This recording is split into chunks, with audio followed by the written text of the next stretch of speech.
Assalamualaikum warahmatullahi wabarakatuh.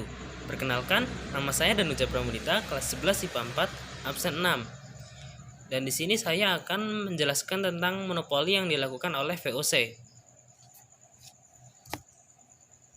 Pada masa penjajahan Hindia Belanda, rakyat Indonesia hidup dengan sangat menderita dalam 3,5 abad penjajahan. Berbagai kebijakan diterapkan oleh pemerintah Hindia Belanda, di mana hampir semuanya menyebabkan kerugian bagi rakyat Indonesia.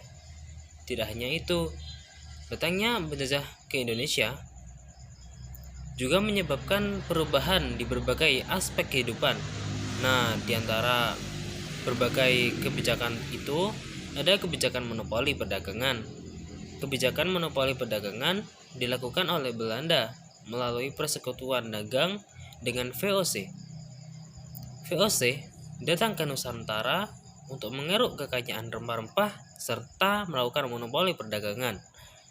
Padahal awal mulanya VOC didirikan untuk dijadikan media penengah antar pedagang Belanda agar tidak terjadi kekacauan pasar.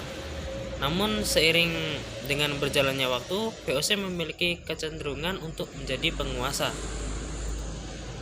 Hak monopoli perdagangan yang dimiliki VOC ini dapat memaksakan kehendaknya pada perusahaan perdagangan Nusantara.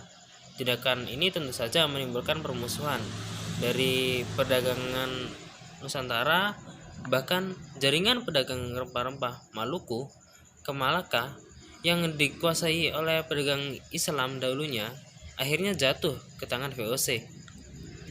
Ada berbagai kebijakan yang dikeluarkan oleh VOC untuk melakukan monopoli perdagangan rempah-rempah di Nusantara, antara lain menguasai pelabuhan-pelabuhan dan mendirikan benteng dalam melaksanakan perdagangan, melaksanakan pelayaran hongi, melaksanakan politik divide et impera untuk menguasai kerajaan-kerajaan di Indonesia, membangun pangkalan VOC.